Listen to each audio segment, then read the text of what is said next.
लिक्लाइना lung नंद्रिङै का मनुंगदु मैनिल कारई खंसा सागलै मिट पांगबो ngamde पांगलदी मिट थक्तुना इखेंग चेंथरकदौवा ओइना फावबो हौरई थवाय असिगा मुक्नरबदी मखोय सिबना हालनि खंगलै लिक्लाइ अदु थवाय अदुबो मयाक चमहलगा फाजिनगी खलिदो हंदोक्त्रबदी महाक मसाबदी फै लाइरम तेलम खंगदवा मरा लैजद्रवी कुसुम नौवी अमरी थोइनुगी थवाय थाव तारे खलै चकचैद खना मखुतगी लाइसोन अदु हंजिनखी महाकना हंजिनबगा मैसा फावरंबदु फावखिद्रे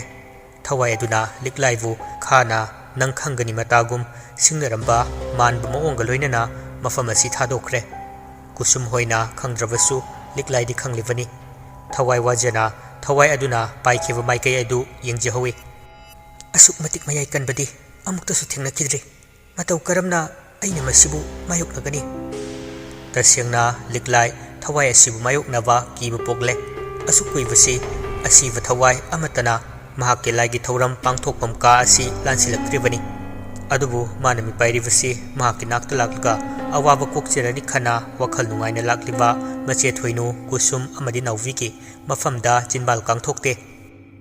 कुसुमसु मचागी सोरा लोइकिसनु चपचाना लमन सिंगनी खना हंजकी वखल नुंगाइना अदुबु लिक्लाइगी अवाबदी खंबिखिद्रे मखोय अहुमना थोइनुदी लेहौरे कुसुम अथवाई चकमनबगी मयुमदा हनबु चंगदना नौवीगी युमदा पुन्ना चंगी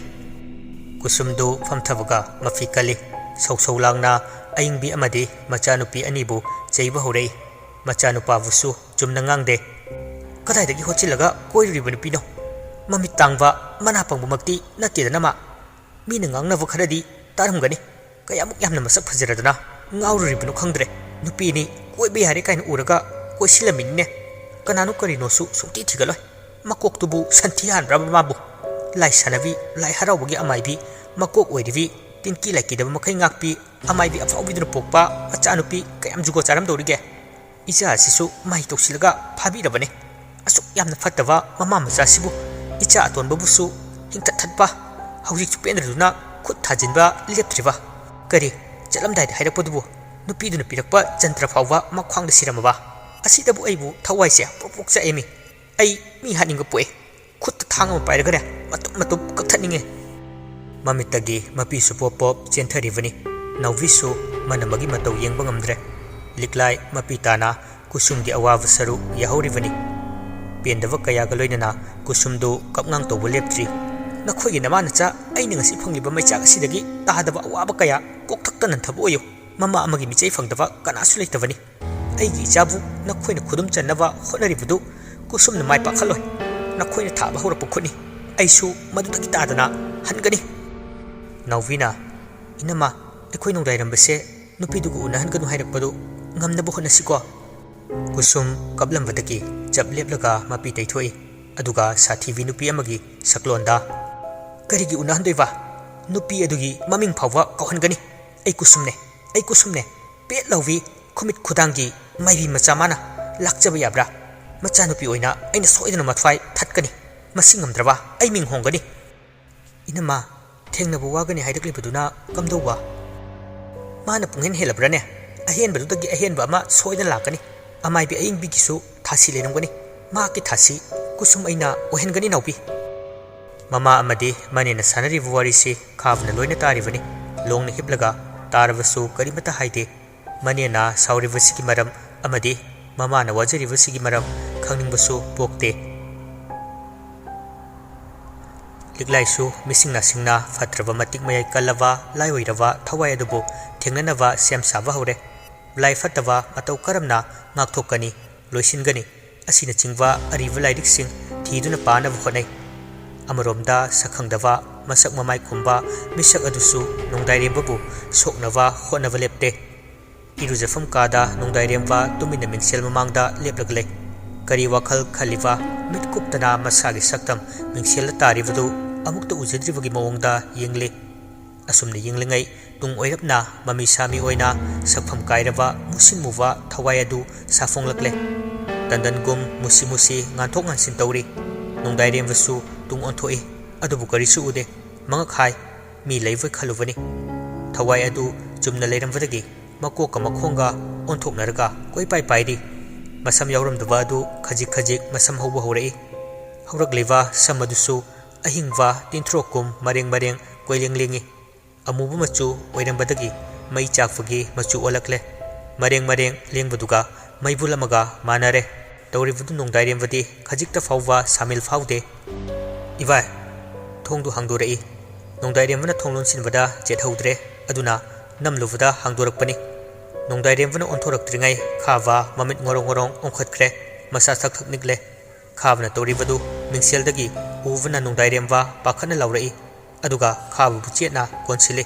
khavudi wakhaladu mangkhravani mayasu umsinde kiman khibadagi thawai aduna tawriba akiba mongdu nongdairemwana udrabasu khavnadi ukre thawai adusu nongdairemwagi masana thenglambadagi matik mayai chambugum makha tana akiba piramdana mangkhre hey khaba khaba lawai ising su thai adubu wakhal tarakte maya kariba amadi mit ngorong ngorong ongkhalibudusu fatte nongdairemwana namduna khabu pokhale aduga puthorakle machindasu kana laure ima ima babu nene ekhoi khabasi kenom tokre amutu lakpio ima ima lak lak tuna akanwa khonjel dani kauruklebasi mama mapabu kauna kauna khababu famungda thami aduga makhong makhutu noije sana jawuna hai kaidore adu kana kauribde nongdairemwana babu khabasi kenom tokre nawina kaidore ha khaba kaidore heba kusumna kari matawna tawribasibo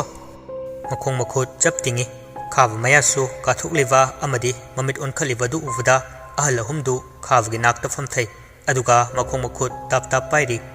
nawina thoiba karino nang tawrisibo ima bu kari oiresige wakhal taro nangbu kusumna kamaina tawrino ibungo asibo nongdairemwa khumpham khangdre gyan tahudravani masu sana jawuna ngaikho ngaikho hana pakhatkinu kaisu tawroise lawaida sorkana kambirami makhut makhongdusu konthok konsin tawrami adubu wakhal tarakpa kouba leitre mathawakta amuk hairap nami adumna thawak nambadagi khaba ikhairei sor sangna hondorei mit on khatwadusu tapna farei maya karambasu umsinkhre adudagi tapna mit panglei ingangakna ithak thakatna longna fu khawgalei aina lerisi kadaidno nawina machagi makokta nanthaviraga machagi thukatwadu fathavirei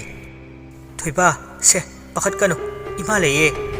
khaba wakhalai nongdairembabu hanglei ivaidi ima ivaidi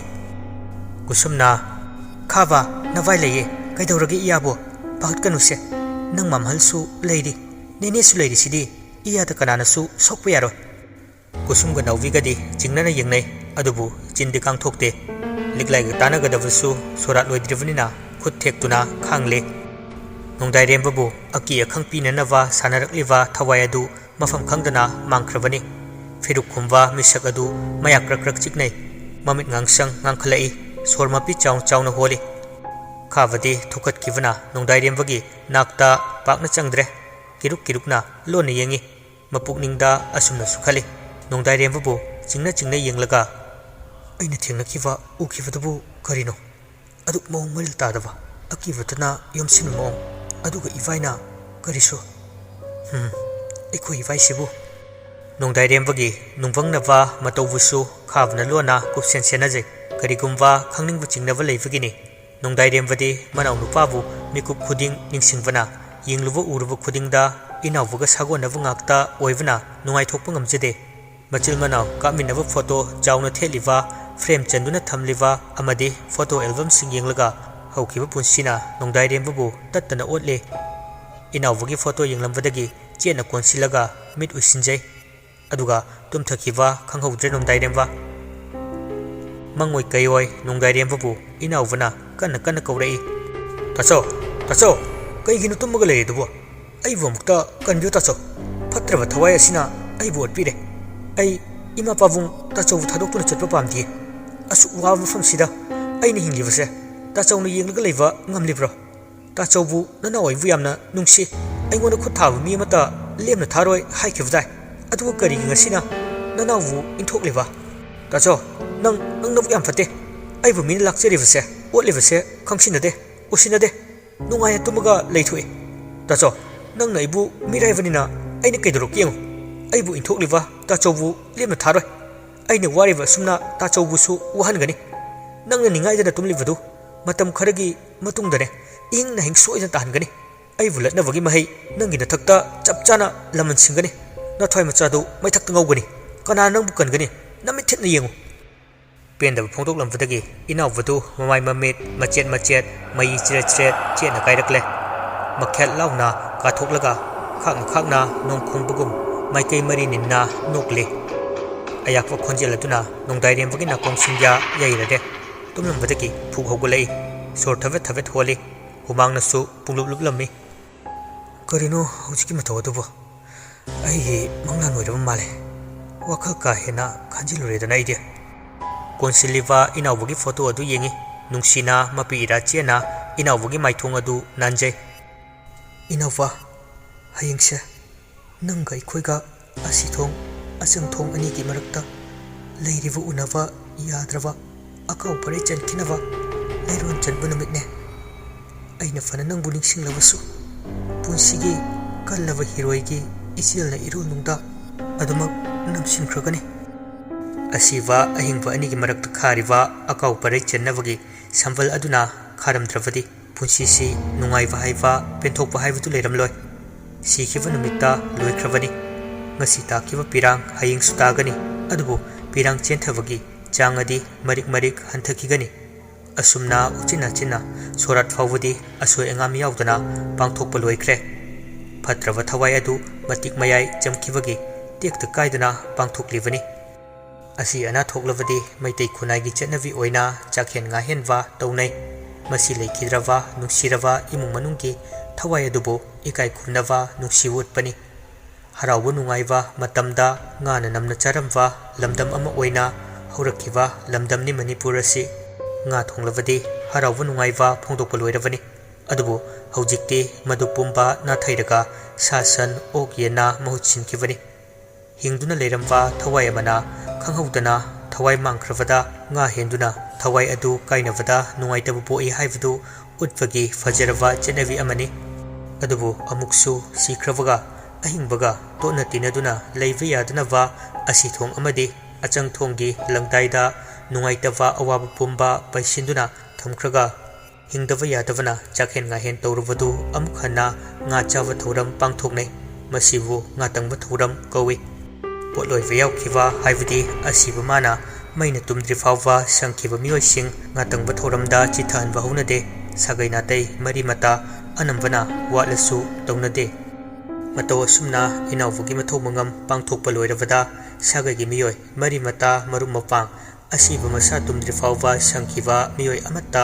ꯋꯥꯠꯍꯟꯗꯅ ꯉꯥꯇꯪꯕ ꯊꯧꯔꯝ ꯄꯥꯡꯊꯣꯛꯂꯝꯃꯤ ꯃꯌꯥꯝꯒꯤ ꯑꯋꯥꯠ ꯑꯄꯥ ꯌꯦꯡꯁꯤꯟꯅꯕ ꯀꯣꯏꯆꯦꯟ ꯆꯦꯜꯂꯤꯕ ꯅꯨꯄꯥ ꯑꯃꯅ ꯍꯣꯕꯦ ꯍꯣꯕꯦ ꯏꯁꯤꯡ ꯂꯧꯕ ꯂꯥꯛꯏ ꯅꯨꯄꯥ ꯑꯃꯅ ꯂꯥꯛꯄꯗ ꯅꯨꯄꯥ ꯑꯃꯒ ꯊꯩꯅꯩ ꯏꯅꯥꯎꯕ ꯁꯣꯝꯗ ꯆꯥꯛ ꯋꯥꯠꯍꯧꯕꯅꯤ ꯅꯪ ꯈꯔ ꯌꯦꯡꯁꯤꯜꯂꯨꯆꯣ ꯑꯧ ꯈꯥꯇꯣꯟ ꯄꯟꯊꯗꯅ ꯑꯗꯨꯝ ꯆꯠꯈꯤ ꯅꯨꯄꯥꯗꯨ ꯏꯁꯤꯡ ꯕꯣꯇꯜ ꯊꯥꯡꯒꯠꯀꯦ ꯇꯧꯔꯝꯗꯥꯏꯗ ꯋꯥꯈꯠꯂꯛꯏ ꯏꯁꯤꯡꯗꯨ ꯊꯥꯡꯒꯠꯇꯕꯤ ꯊꯝꯃꯤ ꯑꯗꯨꯒ ꯃꯥꯅ ꯏꯅꯥꯎꯕꯒ ꯋꯥꯔꯤ ꯁꯥꯟꯅꯔꯝꯕ ꯃꯥꯏꯀꯩꯗꯨꯗ ꯌꯦꯡꯊꯣꯛꯂꯨꯏ ꯃꯤ ꯃꯔꯛꯇ ꯏꯅꯥꯎꯕ ꯈꯨꯗꯩ ꯑꯃ ꯁꯦꯠ ꯃꯣꯖꯥ ꯐꯨꯔꯤꯠ ꯑꯃ ꯂꯤꯠ ꯀꯣꯏꯆꯠ ꯆꯠꯂꯤꯕꯗꯨ ꯎꯔꯛꯏ ꯀꯔꯤ ꯃꯇꯧꯅ ꯇꯧꯔꯤꯕꯁꯤꯗꯤ ꯑꯁꯤꯕ ꯊꯋꯥꯏꯅꯕꯨ ꯃꯥꯅ ꯁꯣꯜꯂꯤꯕꯗꯨ ꯃꯅꯥꯛꯇ ꯂꯦꯞꯂꯤꯕ ꯅꯨꯄꯥ ꯑꯃꯅ ꯇꯥꯍꯧꯔꯦ ꯑꯁꯤꯕ ꯊꯋꯥꯏ ꯀꯩꯗꯧꯔꯒꯦ ꯂꯦꯡꯖꯨꯝꯗ ꯇꯥꯞ ꯄꯥꯏꯔꯛꯏ ꯅꯨꯄꯥꯗꯨ ꯃꯤꯍꯨꯜ ꯊꯥꯍꯨꯜ ꯆꯦꯟꯈꯠꯂꯤꯕꯅꯤ ꯈꯪꯄ꯭ꯔꯦꯠ ꯈꯪꯂꯒ ꯏꯅꯥꯎꯕꯕꯨ ꯎꯔꯤꯕ ꯃꯥꯏꯀꯩ ꯑꯗꯣꯝꯗ ꯈꯨꯗꯣꯝꯕꯤ ꯊꯤꯜꯂꯒ ꯏꯅꯥꯎꯕ ꯑꯁꯤ ꯍꯥꯏꯔꯝꯂꯒ ꯂꯣꯡꯅ ꯍꯥꯏꯊꯈꯤ ꯂꯦꯡꯖꯨꯝꯗ ꯄꯥꯏꯔꯤꯕ ꯅꯨꯄꯥꯗꯨꯁꯨ ꯊꯥꯖꯗꯕ ꯃꯇꯧ ꯑꯗꯨꯗ ꯋꯥꯟꯊꯔꯤꯕ ꯅꯨꯄꯥꯗꯨ ꯎꯔꯨꯕꯗ ꯃꯁꯥꯒꯤ ꯕꯤꯄꯤ ꯂꯩꯕ ꯃꯤꯀ ꯑꯣꯏꯔꯦ ꯇꯨꯃꯤꯟꯅ ꯐꯝꯊꯈꯤ ꯑꯅꯤꯗꯨꯒꯤ ꯃꯇꯧ ꯎꯕꯗꯒꯤ ꯑꯃ ꯍꯨꯞꯆꯤꯜꯂꯛ ꯑꯅꯤ ꯍꯨꯞꯆꯤꯜꯂꯛ ꯃꯔꯥꯡ ꯃꯔꯥꯡ ꯄꯟꯊꯕ ꯇꯧꯗꯨꯅ ꯍꯣꯁꯄꯤꯇꯥꯜꯗ ꯄꯨꯅꯈꯤ ꯇꯨꯃꯤꯟꯅ ꯐꯝꯈꯤꯕ ꯅꯨꯄꯥꯗꯨꯗꯤ ꯕꯤꯄꯤ ꯒꯨꯂꯤ ꯄꯤꯖꯕꯗꯒꯤ ꯏꯪꯅ ꯂꯩꯍꯟꯕꯗꯒꯤ ꯈꯔ ꯐꯔꯛꯏ ꯏꯅꯥꯎꯕ ꯊꯦꯡꯅꯕꯗꯒꯤ ꯇꯧꯔꯤꯕꯅꯤ ꯈꯨꯝꯂꯛꯏ ꯃꯔꯝ ꯍꯪꯅꯕꯗꯒꯤ ꯀꯨꯁꯨꯝꯅ ꯀꯔꯤ ꯍꯥꯏꯕ ꯃꯊꯪ ꯃꯊꯪ ꯍꯥꯏꯗꯣꯛꯅꯔꯛꯏ ꯆꯥꯛ ꯆꯥꯕ ꯌꯥꯎꯏ ꯈꯔ ꯍꯥꯏ ꯗꯨꯀꯥꯟ ꯆꯠꯄ ꯌꯥꯎꯏ ꯈꯔ ꯍꯥꯏ ꯊꯣꯡꯒꯥꯜꯗ ꯂꯦꯞꯍꯧꯏ ꯈꯔ ꯍꯥꯏ ꯏꯁꯤꯡ ꯃꯅꯥꯛꯇ ꯂꯩꯍꯧꯏ ꯈꯔ ꯍꯥꯏ ꯑꯃꯥꯡꯁꯪꯗ ꯂꯩꯍꯧꯏ ꯈꯔ ꯍꯥꯏ ꯃꯍꯩ ꯃꯍꯩ ꯍꯥꯏꯗꯣꯛꯅꯔꯛꯏ ꯈꯥꯕꯗꯤ ꯊꯥꯖꯩ ꯀꯔꯤꯒꯤ ꯃꯥꯗꯤ ꯈꯨꯊꯤꯈ꯭ꯔꯕꯅꯤ ꯑꯗꯨꯕꯨ ꯅꯣꯡꯗꯥꯏꯔꯦꯝꯕꯒ ꯃꯄꯥ ꯁꯅꯥꯖꯥꯎꯕꯒꯗꯤ ꯊꯥꯖꯔꯝꯗꯦ ꯁꯅꯥꯖꯥꯎꯕꯁꯨ ꯂꯥꯏ ꯇꯤꯟ ꯊꯥꯖꯗꯕ ꯃꯀꯣꯛꯅꯤ mahusana science department ta oja oina thaupuwa kangbusi laitin thajabagi chang yamna nemi thajabsu adum mayawi yaudabdi nate kusum ga nauviga makoi ani khakta kanasu leitava ka amada changaga lona wari sanadami nauvina inama mangnaribasibu asingbu oidoira masina chumbu oirabadi karina tokodabasibu iyagi thawai kayamuk ningam kidrabano kusumna matam yaudana chatkiba thawaibu naubi mi phatabase okhaksu phate inama handak mayek singna khangi maruna yuraga leidoribane asidabu aina nupi machadubu kamaina loksindoino nangso mukta khalune inama atai lairi nongdairembaki makhwangda nupiduna silakpa jantra siribadu lauthokna batause kusilaknabadi afaba oiroi hena ikoise makhoi mama chana lakchirakani ai inawbugi mathomngamse loiki sanu khana adu khangbani yengnaba taredana makhoina ngambra aikhoina ngambra chap chana makhoina tawbani hek utnabagi khudam phanglabadi khutakta chatlaga mayumai thagani masam lakhatlaga laimaida hayetkani inama masina konagi warini iche thoinuda kol tawraga amthangse chora loirabanina yengba yabasu yai hoini he pung kaya tare mapal tagadore o yani dudi ai tawraga hange thoinugi number da call tawi thoinuna hello kai leirage kusumna arubu wa ama leire liglai dubu wari sanaba yaroidra numidangni kaina yade haidak toiraba thoinuna kai tawrage mi nangbadi khumde mana yadaba yabrane ai tawge aduga sanasi kusumna hana tawromi nupi nangbo kusumgi ningaida thoinuna liglai bu call tawraga thokiba thawdok pumba kari karam tawbano yingbiu haina chakri tawonbadagi liglai numidang oirabasu yengnaba sem sare kithi kirum di fawi liglai su numidang ka oire thawai adugi matik mayai hena kalam gadoribani mana yinglingai laksilabadi khudong thiba tagani khangjei laifak ahum lakalaga machinda masa kanjenaba laison tawjei laining thaw ipa ibungo nasubu kanbiu ko adudagi khoyum laimik thanduna kusumgi mongba yumgi maikai tamna medyeng sankhaiwa horakle mikufade kudimak ngamna khangle usilamba mitpang thorakle kol pairiwa kusum amadi thoinubu tanaba mana ukiwa pumba tamjerei isi kusum aina haigedoriba wafamse khanjin piba yade nanauna kudimak ngakthok chagadoribani adubu pendabadi leirani kusumna liglai nangna hainingnibudo chingnadana icheda tamu liglai na iche phatraba thawai adu thawdok amadagi matik mayai chamthavana sonthare khutlep kadra khalubani nanaudi adubu onthokpa thajarudaba thabakni tawramlibuse siba changba karimatana chungdre makhoidi thoinusu kusumsu nauvisu liglai gi sor honwa makhol phawwa taba phanghounaba khutadani mana singsi thangatlaga taribasi liglai na ngasi sora choliva achanupa tomba inaubugi thawai mirelbu chingthoktuna sanakhre wahisina kusumgi lawai koirel thakta braja singjang lising yantharakpaga pangkak oire nungaitabna thammo yaurabadi milu pirang ihaurakpagi mahut pirangi ichel kangsilli hainavale kusumgi maithong taifeta sinkhre liglaina asumna amuk makhatarei iche masida ungduna ninda tawbugi kanaba leite isa kanjanava ahing chupa khoju lekham thabiyu natrabadi ahing simaktada natrabasu cheksin haudaba ahing amada icha ahalki punsi lomkini aina karisu tawbanga moi adubu aikhoi mapu mabu chena thawni se liklai ge maning hanba manwa wangang asina kusum ge wakhal pumba phakchinkhre adubu nawvidi akibana heman kibana imung sinwa thungna chatuna khoju lekham mapai thari nawvina khoju lekham tharakpaga inawvugi thawai mire nongdairemvugi kada satublivadu leiva yaraktruduna mapalangda paithokre khoju lekhamgi manam phangdava ahangbo phamdagi nongdairemvugi ka adugi thongnawdubu sangtrik yengduna leikhre nongdairemvasu tumthava yadana leirivani khoju lekhamgi manamna natonda yerakpaga sapham khonghong hongi longna hogalaga phamung mayaida phamduna leikhre